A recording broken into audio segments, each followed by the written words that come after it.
사랑합니다. 네, 옆에 분들과 인사할까요? 사랑합니다. 축복합니다. 인사하겠습니다. 오늘은 무슨 주일이라고 그랬죠? 종려주일입니다. 종려주일 우리 지휘자님께서 찬양하신 것처럼 예수님의 예루살렘의 입성을 기념하면서 오늘 우리가 종려주일로 지키고 있습니다. 예수님께서 예루살렘에 입성하실 그때를 기억하고 기념하는 것이죠. 저도 예루살렘에 들어가 본 적이 있습니다. 옛날에 신학대학원을 졸업하고 졸업여행으로 이렇게 성지순례를 간 적이 있었는데 요르단과 이집트를 거쳐서 이스라엘에 들어가게 됐습니다. 그리고 대망의 예루살렘으로 들어가는 그때에 버스 안에서 함께 갔던 전도사님들과 함께 불렀던 찬양이 있어요. 거룩한 성이라는 찬양인데 혹시 아세요? 예루살렘 예루살렘 이렇게 하는 건데 굉장히 들어갈 때 가슴이 막 벅차오르는 그런 느낌이 들었어요. 버스 안에서였는데도 굉장히 가슴에 환희가 있었고 벅차올랐는데 오늘 종려주일을 맞이해서 여러분들과 함께 부르면 좋겠다 그런 생각이 들어서 여러분들과 함께 불러보려고 해요. 네, 굉장히 높은 곡이라서 아침에 한번 연습해봤는데 순교할 뻔했어요. 오늘 여러분들도 함께 순교하는 마음으로 불러보기를 원하는데 함께 은혜가 되었으면 좋겠습니다. 개나리 지휘자님 좀 도와주십시오.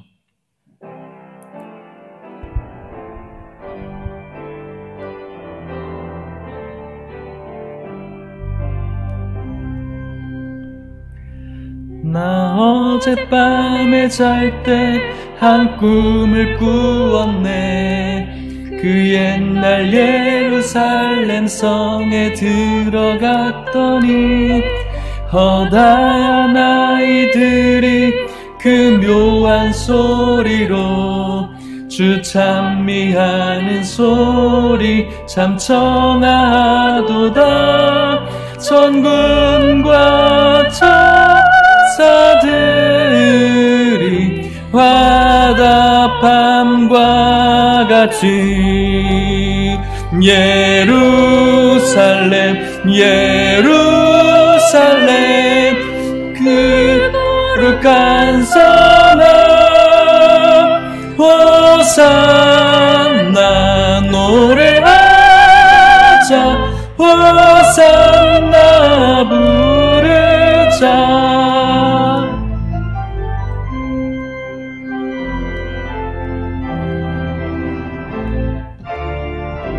그 꿈이 다시 변하여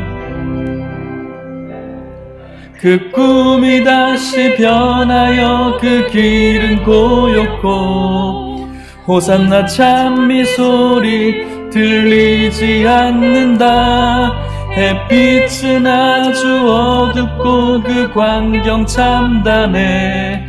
이는 십자가에 달리신 그때의 일이라. 이는 십자가에 달리신 그때의 일이라. 예루살렘 예루살렘 예루살렘 그 거룩한 성아 호산나 노래하자 호산나 부르자.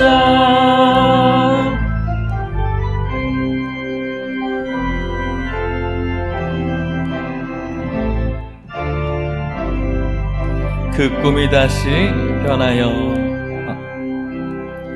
그 꿈이 다시 변하여 이 세상 다가고 그 땅을 내가 보니 그 유리 바다와 그 후에 관한 영광이 다 창에 비치니 그 성에 들어가는 자 참 영광이로다.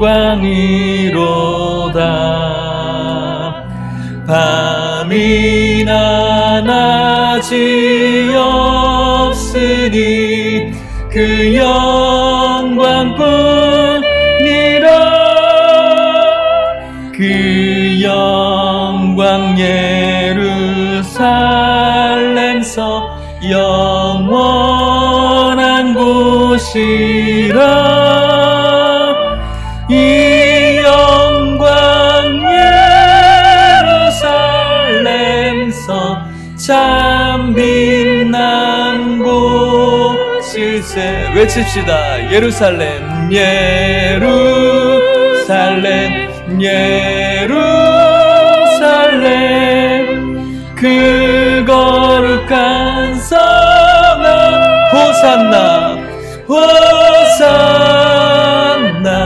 호산나 호산나 부르자. 호산나 호산나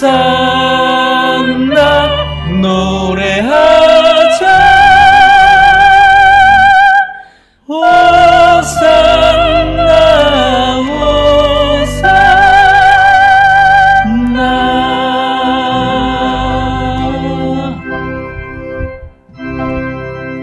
하나님께 영광의 박수를 올려드리겠습니다. 은혜가 되죠? 순교할 뻔 하셨습니까? 네. 찬양만 계속했으면 좋겠어요. 그죠? 섭섭해요.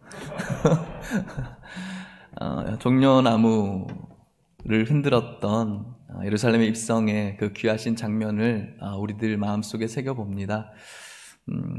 하나님이 우리를 너무나 사랑하셔서 이 땅 가운데 보내신 예수님이 십자가를 지셔야만 됐던 그 과정 속에 예루살렘을 입성하셨습니다. 그 귀한 날을 오늘 기념하면서 우리가 말씀으로 또 잠깐 들어가 보기를 원하는데요. 우리가 오늘 읽은 마태복음 21장의 그 사건을 소개하고 있습니다. 1절 말씀을 같이 한번 읽어볼까요? 읽겠습니다. 시작. 그들이 예루살렘에 가까이 가서 감람산 벳바게에 이르렀을 때 예수께서 두 제자를 보내시며. 아멘. 예수님께서 이제 마지막으로 예루살렘에 들어가는 장면이에요. 30년 동안 왜 예루살렘에 들어간 일이 없겠어요? 오늘 예수님께서는 마지막으로 그분의 미션을 이제 다하기 위해서 예루살렘으로 들어가시죠. 그런데 특별히 오늘 우리가 읽은 본문에는 감람산 벳바게에 이르렀을 때의 일을 이야기해 주고 있어요. 여러분 감람산 들어보셨어요? 우리나라에 뭐 좋은 기도원 중에 기도원 이름도 감람산 기도원이라는 데도 있는데요. 왜 감람산일까? 뭔가 상징적인 의미가 있겠죠? 예수님께서 이 감람산에 머물러야 했었던 이유가 있습니다. 그것은 예수님이 이 땅 가운데 하나님이심을 기억하게 하시는 귀한 장소이죠. 구약에서 하신 그 예언의 말씀이 있었기 때문에 그렇습니다. 스가랴 14장 4절 말씀에 이렇게 예수님을 예언합니다. 제가 말씀을 읽어볼게요. 그날에 그의 발이 예루살렘 앞 곧 동쪽 감람산에 서실 것이요. 감람산은 그 가운데가 동서로 갈라져 매우 큰 골짜기가 되어서 산 절반은 북으로 절반은 남으로 옮기고. 아멘. 그날에 그의 발이 예루살렘 앞 동쪽 감람산에 서실 것이다. 예수님께서 가실 그 여정을 구약에서는 미리 예언하고 있는 것입니다. 그래서 성경은 지금 예수님께서 걸어가신 그 과정을 구약에서 말씀하신 그 과정대로 걸어가고 있음을 증명해주고 있는 것이죠. 그리고 그곳에서 예수님께서는 우리가 잘 알고 있는 사건을 하나 연출하십니다. 어떤 것이었습니까? 바로 나귀를 끌고 오는 장면이었죠. 2절, 3절 말씀에 이렇게 이야기를 합니다. 같이 읽어볼까요? 시작. 이르시되 너희는 맞은편 마을로 가라. 그리하면 곧 메인 나귀와 나귀 새끼가 함께 있는 것을 보리니 풀어 내게로 끌고 오라. 만일 누가 무슨 말을 하거든 주가 쓰시겠다 하라. 그리하면 즉시 보내리라 하시니. 아멘. 예수님께서는 제자들에게 맞은편 마을로 가서 묶여져 있는 나귀를 끌고 오라고 말씀해요. 그리고 누가 왜 끌고 가냐라고 묻는다면 그때는 주님께서 쓰시겠다라고 하면 된다라고 이야기를 하죠. 주가 쓰시겠다 하라. 우리가 많이 들어봤습니다.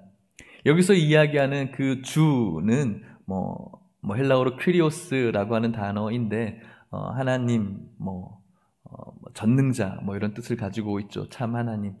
여기서 그 퀴리오스 앞에 우리가 영어로 이야기한 정관사 더가 붙는데 그 하나님, 그 주인이라는 거예요. 분명히 나귀의 주인이 있죠. 누군가가 있겠죠. 그런데 진짜 주인이 있다라는 거예요. 그 주인이 쓰겠다라는 겁니다. 그리고 그 명령을 들었을 때 오늘 마태복음에는 소개되어지고 있지 않지만 다른 복음서에는 진짜 예수님께서 말씀하신 대로 이 나귀 왜 끌어가요? 라고 묻는 장면이 나와요. 그때 제자들은 주가 쓰시겠다 하라고 이렇게 말씀하시죠. 그때 그 나귀 주인 역시 그 말씀에 순종하는 것을 우리가 바라봅니다. 분명히 주인이 있는 나귀인데 성경은 진짜 주인이 있다는 것을 가르쳐주고 있는 것입니다. 사랑하는 성도 여러분, 우리들에게 있는 것들 있습니다. 여러분들이 가지고 있는 소유가 있죠. 여러분들의 육체, 여러분들이 가지고 있는 많은 재산들, 크고 작은 재산들이 있겠죠. 하지만 진짜 주인은 저와 여러분들이 아니라는 것을 기억할 수 있기를 축복합니다. 믿음이 아직까지 연약하신 분들은 왜 내 거지라고 하실 수 있는데 그런 믿음으로 들어올 수 있기를 축복하고요. 성경은 분명히 이야기합니다. 그 주인인 것이죠. 우리의 것을 우리의 것으로 주장하지 않는 것입니다. 하나님 앞에 드리는 예물 역시 마찬가지입니다. 하나님께 복을 받기 위해서 물론 그것이 완전히 틀린 말은 아니지만 우리의 모든 것이 주님의 것임을 고백하는 것입니다. 그것을 기념하는 것으로 하나님 앞에 11조를 드리고 각종 예물을 드리는 것이죠. 무언가 다른 복채를 주는 것처럼 하나님 앞에 드리는 것이 아니라는 거예요. 우리의 진정한 주인의 것이 우리들에게 있는 겁니다. 그래서 성경은 우리를 향해서 청직이라고 이야기를 하는 거예요. 하나님께서 주신 것을 맡고 있는 역할을 하고 있는 것이죠. 여러분들의 자녀들도 여러분들의 것이 아니라고 성경은 이야기하는 거예요. 기업이라고 이야기를 해요. 사업이라고 이야기를 하는 것이죠. 하나님께서 여러분들에게 맡겨주신 기업인 것이 우리의 소유가 아니라는 겁니다. 그래서 내 감정과 내 기분에 따라서 우리 아이들을 이렇게 저렇게 해서는 안 되는 것입니다. 주님께서 맡겨주신 기업이고 이 기업을 주님께서 기뻐하시는 뜻대로 성장시키고 길러내는 것이 청지기로서의 이 부모의 역할이라는 것입니다. 저와 여러분들이 가지고 있는 것을 주님의 것으로 인정하고 내 것이라고 주장하지 않는 그러한 믿음의 은혜가 오늘 이곳에 있는 모든 성도님들 또 이 말씀을 듣고 있는 우리 모든 성도님들에게 있기를 주의 이름으로 축복합니다. 주가 쓰시겠다 하라. 이 말씀에 순종하고 있는 상대방들이 있어요. 어떤 사람들일까요? 제자들과 그리고 그 나귀의 주인이었겠죠. 이 모든 것들의 과정들은 마치 시나리오처럼 하나님의 말씀을 이루려고 하기 위해서 이루어지고 있는 거예요. 21장 4절 말씀에 이렇게 이야기를 합니다. 같이 한번 읽어볼까요? 4절입니다. 시작. 이는 선지자를 통하여 하신 말씀을 이루려 하심이라. 일러스되 선지자를 통해서 하신 하나님의 말씀을 이루기 위해서 모든 것들이 순종되어지고 있는 거예요. 예수님도 마찬가지죠. 21장 5절 말씀에는 이렇게 이야기합니다. 제가 읽어볼게요. 그 말씀, 어떤 말씀을 순종하냐면은 시온 딸에게 이르기를 내 왕이 내게 임하나니 그는 겸손하여 나귀 곧 멍에 매는 짐승의 새끼를 탓도다 하라 하였느니라. 구약의 이 말씀에 순종하는 의미로 예수님께서 그 나귀를 필요로 하는 것입니다. 하나님의 말씀에 순종하고 있는 예수님이시죠. 이것이야말로 참 순종이라고 할 수가 있습니다. 예수님께서는 이 땅 가운데 오셔서 그분의 감정과 그분의 어떤 임의적인 행동을 가지고 하신 것이 아니라 그분의 모든 삶의 패턴은 하나님의, 성부 하나님의 말씀이었어요. 하나님이신 예수님 역시도 성부 하나님의 그 말씀에 순종하셨다는 겁니다. 그 순종을 우리도 닮아갈 수가 있어야 되는 것이죠. 오늘 제자들도 그랬고 또 이 나귀 주인도 마찬가지였어요. 6절, 7절 말씀 또 같이 한번 읽어볼게요. 6절, 7절입니다. 시작. 제자들이 가서 예수께서 명하신 대로 하여 나귀와 나귀 새끼를 끌고 와서 자기들의 겉옷을 그 위에 얹음에 예수께서 그 위에 타시니. 아멘. 제자들이 가서 예수께서 명하신 대로, 분명히 저건 우리 게 아닌데 예수님께서 끌고 오라고 하는 그 말씀에 순종하지 못할 수도 있잖아요. 분명히 말씀은 이렇게 하지만 내 생각은 이건 아닌 것 같은데 라고 할 수 있어요. 그런데 이 제자들이 그 명령하신 대로 순종했다는 거예요. 이것이 예수님의 순종을 닮아가는 제자의 모습이고요. 또 어떤 사람도 순종합니까? 방금 읽은 것처럼 명하신 대로 했고 또 주가 쓰시겠다라고 말씀하시는 그 말씀에 나귀 주인도 순종하고 있는 것이죠. 사랑하는 성도 여러분, 하나님의 백성은 이 순종이, 하나님의 말씀의 순종이 자연스러운 것인 줄 믿으시기를 바랍니다. 저와 여러분들이 순종해야 될 것이 무엇이겠습니까? 무엇이 하나님께서 기뻐한 일인가를 우리가 궁금했을 때 그것에 대해서 순종할 수가 있는 것이죠. 무엇에 순종해야 됩니까? 하나님께서는 예배를 기뻐하시는 줄 믿습니다. 그래서 우리가 예배 드리는 이 일에 순종해야 되는 것이죠. 하나님께서 우리에게 주신 계명에 순종해야 됩니다. 그 계명에 두 가지의 큰 지류가 무엇입니까? 우리의 마음을 다해서 하나님을 사랑하고 또 우리의 이웃을 사랑하는 것이죠. 하나님께서 기뻐하시는 일, 또 우리들에게 붙여주시는 하나님께서 귀하게 여기는 영혼들을 사랑하는 것이 우리가 해야 될 그런 계명이고 순종이라는 것입니다. 그리스도의 몸된 교회를 사랑하고 섬기는 것, 그것은 하나님의 명령이고 또 우리가 해야 될 충성이자 순종이라는 겁니다. 여러분들에게 붙여주시는 영혼들을 섬기는 것, 우리 주일학교 아이들을 섬기는 것, 또 옆에 있는 지체를 섬기는 것 역시도 우리들에게 있어서 순종이라는 거예요. 어떤 분들은 교회 생활 꼭 교회 나가야 되는가? 그냥 나 혼자 하면 되지 라고 하시는 분도 있어요. 나 혼자 신앙생활 하면은 구원받지 못하는가? 그렇게 질문했을 때는 구원받을 수 있다라고 대답합니다. 하지만 하나님께서 기뻐하는 것이 무엇인가를 생각했을 때는 하나님께서는 그리스도의 몸이라는 이 공동체를 우리들에게 분명히 주셨다는 거예요. 예수님께서 베드로에게 너는 교회의 반석이 될 것이라고 말씀을 하셨어요. 이 교회 공동체는 굉장히 특별한 공동체이죠. 예수 그리스도의 몸입니다. 이 몸을 주셨고 함께 신앙생활 할 것을 주님께서 기뻐하시는 거예요.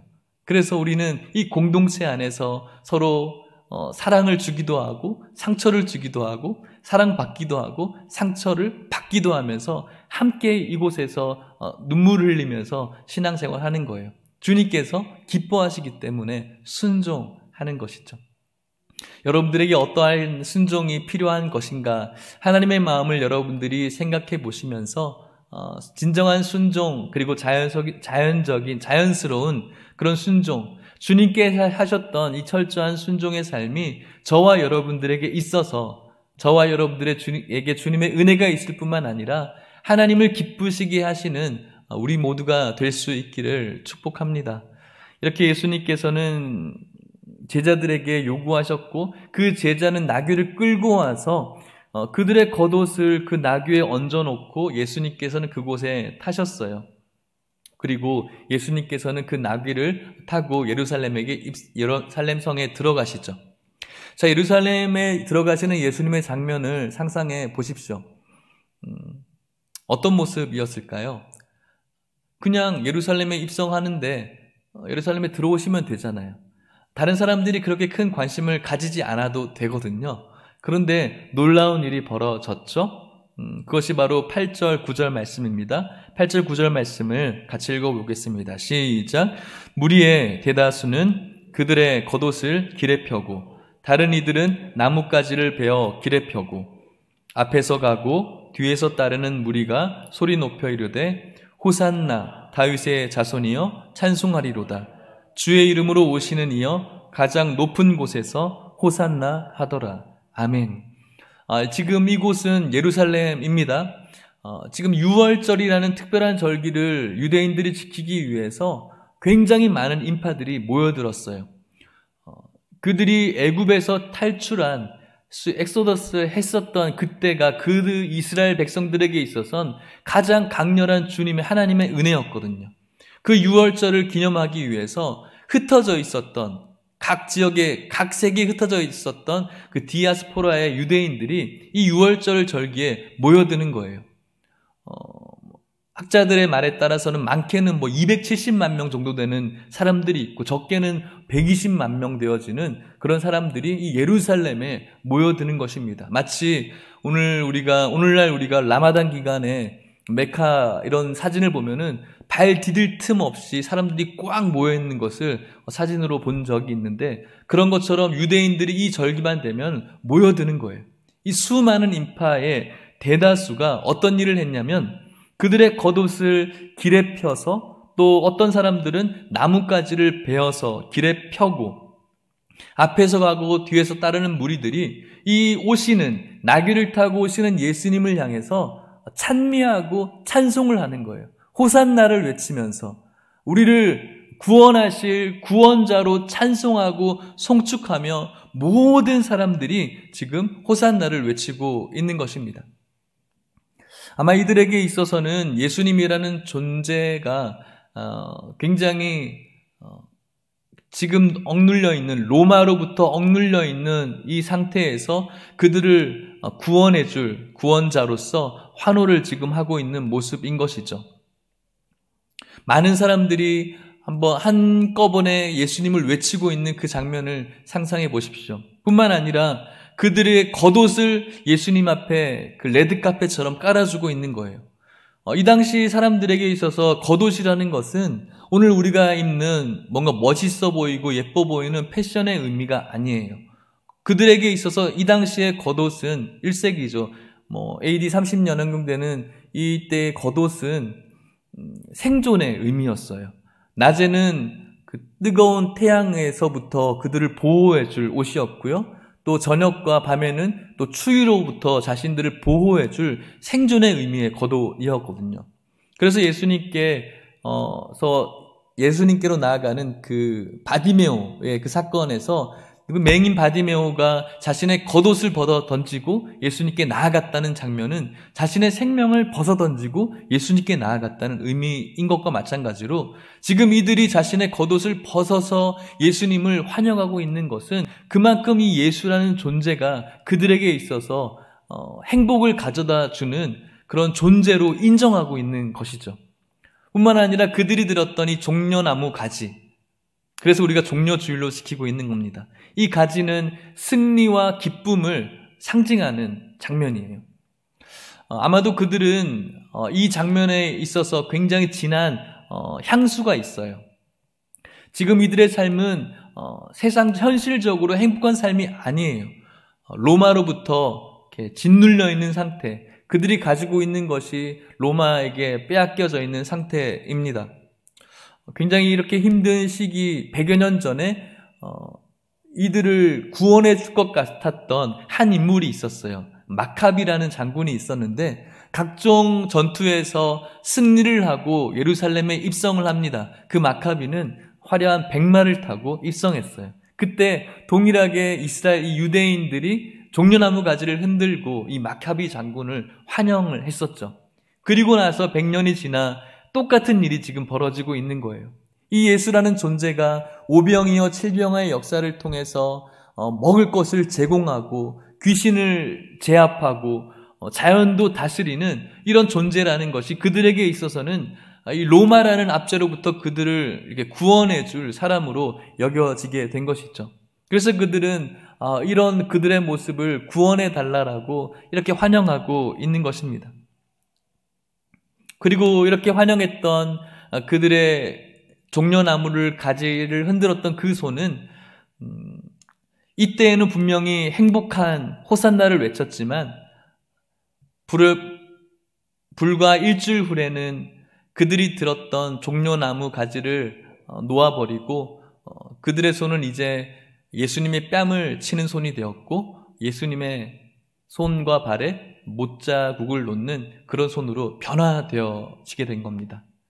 분명히 예수님께서 입성했을 그 당시만 해도 행복하게 호산나를 불렀는데 일주일 후에는 행복하지 않은 불행한 저주받은 그런 호산나가 되어져 버린 것이죠. 왜 이런 일이 벌어졌을까요? 저와 여러분들이 이것에 초점을 맞추기를 바라는 겁니다. 왜 이런 일이 벌어졌을까? 그것은 바로 10절, 11절이 이야기해 주고 있습니다. 같이 읽어볼게요. 시작. 예수께서 예루살렘에 들어가시니 온 성이 소동하여 이르되 이는 누구냐 하거늘 무리가 이르되 갈릴리 나사렛에서 나온 선지자 예수라 하니라. 아멘. 예수님이 들어오셨을 때 온 성이 소동했어요. 흔들리는 소동이었어요. 오늘날 어떤 연예인들, 가수들 콘서트를 종합경기장에서 하면은 수만 명이 종합경기장에서 오늘날 말로 떼창이라고 하죠. 그 가수의 노래를 함께 막 부르면은 그 종합경기장이 무너질 것 같은 느낌으로 막 진동하는 그런 느낌을 받죠. 이렇게 수백만 명이 되는 이 사람들이 예수님의 그 입성을 향해서 호산나, 호산나 외치면 정말 예루살렘 성이 막 소동되어지고 진동하지 않겠어요? 이 진동 속에 예수님을 잘 모르는 어떤 사람이 소동하고 있는 사람에게 묻는 거예요. 저 사람이 도대체 누구냐는 거예요. 그때 이 무리가 뭐라고 대답하냐면은 갈릴리 나사렛에서 나온 선지자 예수라고 하는 거예요. 이것이 행복한 호산나를 불렀던 사람들이 불행하고 저주스러운 호산나로 변해버린 이유였어요. 왜요? 예수님은 그들이 생각했던 예수가 아니었거든요. 예수님은 그들을 이 정치적인 이런 어려움에서 구원해 줄 예수님이 아니셨거든요. 예수님은 배고픈 그들을 배부름으로 채워줄 그런 예수님이 아니셨거든요. 예수님은 백마 타고 온 이 장군의 그런 모습이 그들에게서 요구되었던 모습이 아니었거든요. 그것이 아니라는 것을 깨닫게 되는 순간 주님을 향해서 흔들었던 그 종려나무의 그 손이 예수님을 따귀치고 손가락질하고 조롱하고 십자가를 못 박는 손으로 바뀌어진 거예요. 그런데 여러분, 이렇게 불행한 일이 오늘날 저와 여러분들에게 일어날 수 있다는 사실을 알고 계십니까? 그것이 오늘날 우리들에게 일어나는 불편한 진실인 것입니다. 하나님을 향해서 호산나라고 외치면서 오늘도 우리는 그 주님을 행복하게 찬양했지만 오늘 우리들에게도 그 예수라는 존재가 단지 오늘 우리들의 삶의 번영을 가져다 줄 존재로만 기억하게 된다면 오늘 이렇게 행복하게 호산나를 부르고 있는 이 입술과 우리들의 이 손은 또 언젠가는 예수님을 못 박을 그런 손이 되어질 수밖에 없다는 것입니다. 사랑하는 성도 여러분, 이 종려나무 가지를 흔들어야 될 저와 여러분들이 진정한 행복한 호산나를 부르기 위해서는 이 예수가 누구인가에 대한 그 깨달음이 있어야 될 줄 믿습니다. 저와 여러분들이 이 종려주의를 다시 한번 기념하면서 세상에서 이야기하는 번영을 가져다 줄 그 하나님이 아니라 진정한 메시아 되시는 영원한 유한한 우리들의 인생을 영원한 인생으로 돌려놓으실 구원자 예수님께 초점을 맞추며 우리들의 영적인 종려나무 가지를 흔들 수 있기를 주의 이름으로 축복합니다. 말씀을 마치려고 합니다. 이 말씀을 늘 묵상하면서 제 마음에 드는 아쉬움과 의문이 있었어요.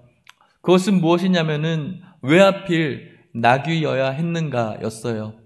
하나님 구약에 예수님 오실 때 백마를 타고 올 것이다라고 말씀해 주셨으면 참 좋지 않았을까요?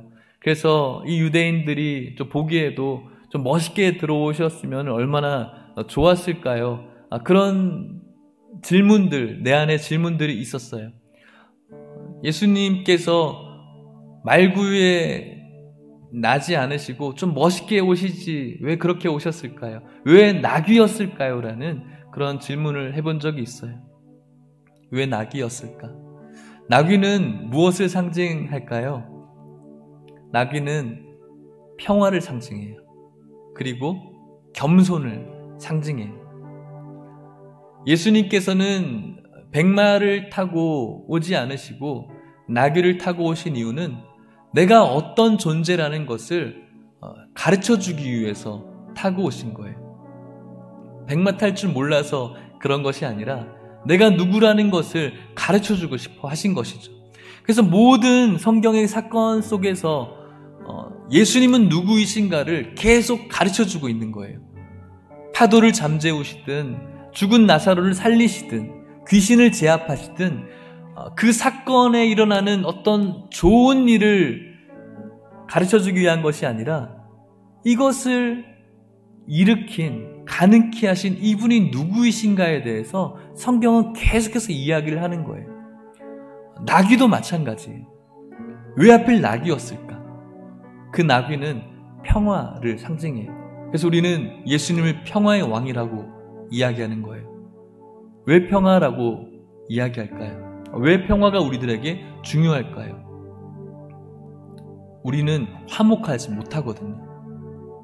누구와 화목하지 못했을까요? 하나님과 화목하지 못했거든요. 태초에 일어난 그 불순종의 사건으로 인해서 죄를 멀리하시고 싫어하시는 하나님과 우리들 인생이 완전히 틀어져 버렸어요. 어그러져 버렸어요. 그래서 우리는 하나님과 계속해서 불화한 상태, 화목하지 못한 상태였어요. 그렇기 때문에 우리들이 이 유한한 인생에서 영원한 인생으로 바뀌기 위해서는 하나님과의 무엇이 이루어져야 됩니까? 화목이 이루어져야 되는 거예요. 평화가 이루어져야 되는 거예요. 근데 그 평화는 우리가 아무리 기를 쓰고 애를 써도 이룰 수가 없어요. 우리가 아무리 소를 많이 잡고 양을 많이 잡아도 이 영원한 화목을 이룰 수가 없는 거예요. 우리가 아무리 율법을 잘 지키고 잘 지키려고 해도 이 율법 앞에 우리는 실패해요. 그렇기 때문에 하나님과 평화를 이룰 수가 없는 존재가 우리들이에요. 그런 저와 하나님의 그 관계를 화목케 하기 위해서 예수님께서 이 땅 가운데 오신 거예요. 그것을 가르쳐주기 위해서 나귀를 타신 거예요. 오늘 이렇게 나귀를 타고 온 모습 속에 그것을 깨닫는 자가 아무도 없는 불편한 진실. 이것을 오늘 우리도 깨닫지 못한다면 우리 역시도 불행한 호산나만 외칠 뿐인 거예요. 사랑하는 성도 여러분, 진정한 행복을 외칠 수 있는 호산나, 그것은 바로 예수님이 누구이신가에 대해서 잘 알고 있는 사람만 진짜 행복을 부를 수가 있는 거예요.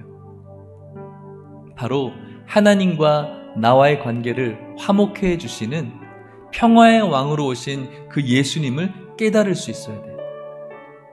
그것이 아니고 우리들의 삶의 번영을 위해서, 건강을 위해서, 내 사회 생활을 위해서, 내 마음의 안정을 위해서 예수님께 초점을 맞추는 것은 오늘 이 유대인들이 가졌던 초점과 별 다를 바가 없어요. 물론 예수님께서는 그런 은혜를 주시죠. 하지만 그것은 옵션이고 넓은 범주의 은혜이지 진정한 은혜에는 정말 발에 티끌조차도 되지 않는 은혜인 거예요. 가장 중요하고 놀라운 은혜는 하나님과 우리가 화목해지는 은혜예요. 평화. 우리가 그 예수님께 집중할 때 이 세상의 어떠한 환경 속에서도 우리는 행복을 외칠 수 있고 어떠한 환경 속에서도 진정한 구원자이신 예수님을 향해서 호산나를 외칠 수가 있는 거예요. 그리고 주님 다시 오시는 그날에도 변함없이 행복하게 그분을 향해 나를 구원해 달라는 그 찬양을 부를 수가 있는 거예요. 그렇지 않으면 여러분들의 건강이 힘들어지고 뭔가 재정적으로 어려워지고 마음에 안정이 찾아오지 않으면 언제든지 우리는 이 나귀탄 예수님을 조롱할 수 있고 뺨을 때릴 수 있고 침을 뱉을 수 있고 십자가에 못 박을 수 있어요. 언제든지. 우리들의 본성이 원래 그래요. 종려 주일입니다.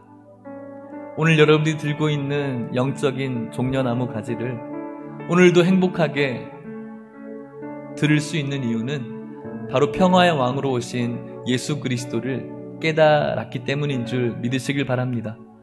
여러분들의 그 아름다운 종려나무 가지를 주님 오시는 그날에도 여전히 주의 놀라운 꿈 안에서, 은혜 안에서 아름답게 흔들 수 있는 저와 여러분들 되시기를 축복합니다. 우리 같이 찬양할까요? 진정한 행복은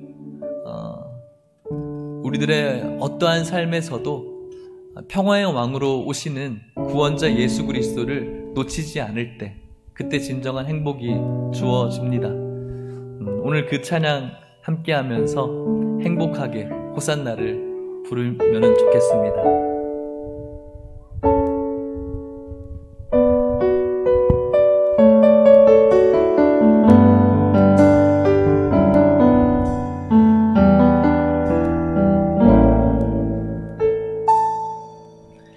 화려하지 않아도 정결하게 사는 삶, 가진 것이 적어도 감사하며 사는 삶, 내게 주신 작은 힘 나눠주며 사는 삶, 이것이 나의 삶의 행복이라.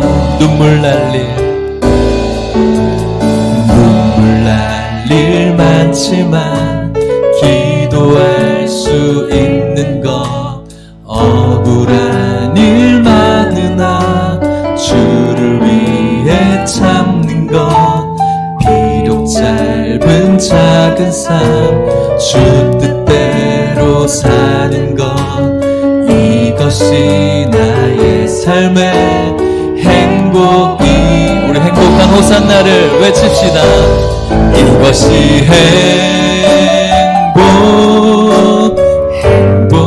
행복이라오. 세상은 알 수 없는 하나님 선물, 이것이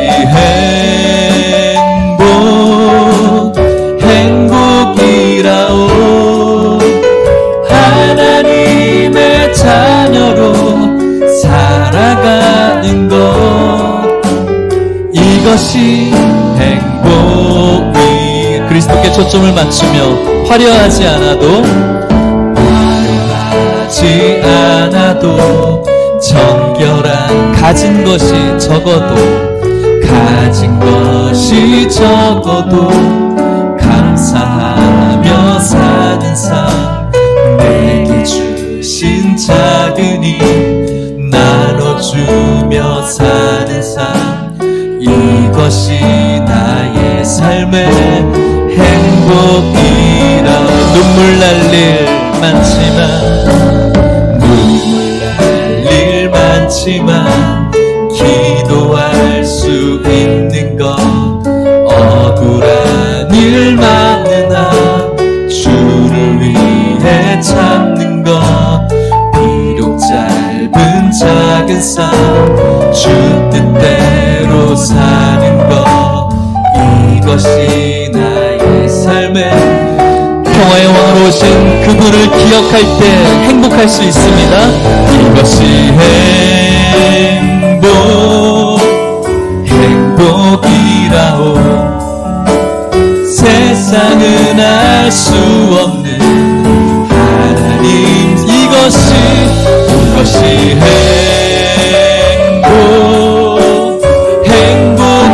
행복이라오. 하나님의 자녀로 살아가 행복한 호산나를 부르길 원하는 분들, 우리 큰 소리로 이것이 행복, 이것이 행복이라오. 세상은 알 수 없는 하나님 선물, 이것이 행복이라오. 하나님의 자녀로 살아가는 것, 이것이 행복이라오. 우리 같이 한번 기도합시다. 종려주일 기념하면서 저와 여러분들이 가져야 될 마음은 바로 예수님에 대해서 바로 아는 것입니다. 평화의 왕으로 오신 예수님에 대해서 우리 마음 가운데 새기고 깨닫는 은혜를 달라고 기도하십시오.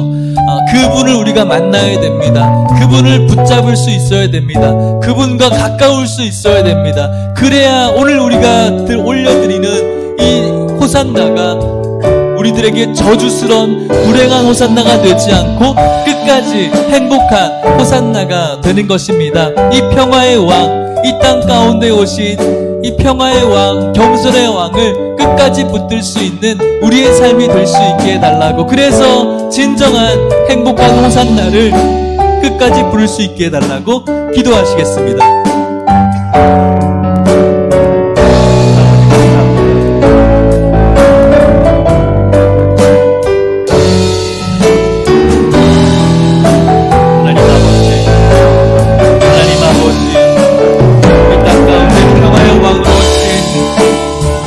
그리스도를 바라봅니다.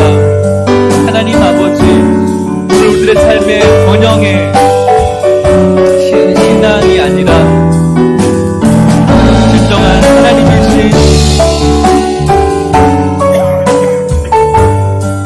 예수 그리스도를 바라보게 하여 주시옵소서. 평화의 왕으로 오신 그분을 오늘도 바라보고 초점을 맞추게 하시며 영원한 행복한 호산나를 부를 수 있도록 축복하여 주옵소서. 참 좋으신 하나님 아버지, 오늘도 저희들 말씀 앞에 서게 해주셔서 감사합니다. 하나님 아버지, 2000년 전에 수많은 사람들이 종려나무 가지를 흔들고 그들의 행복한 호산나를 외쳤지만 결국은 그 손으로 주님을 못 박을 수밖에 없었던 불행한 호산나였습니다. 하나님, 오늘날 우리들의 모습이 그렇게 되지 않도록 인도하여 주시옵소서. 예수님이 누구이신가를 정확히 꿰뚫을 수 있는 영적인 지혜와 안목을 허락해 주시옵소서. 평화의 왕으로 오신 하나님과 죄 많은 우리들의 관계를 화목하게 하기 위해서 이 땅 가운데 오신 평화의 왕을 진정한 우리의 하나님으로 인정하고 고백하며 찬송하며 예배할 수 있는 우리 모두가 될 수 있도록 축복하여 주시옵소서. 그래서 오늘 종려 주일이 정말로 우리들에게 돌아오지 않은 이 주일이 우리들에게 있어서 가장 복된 주일 될 수 있도록 인도하여 주옵소서.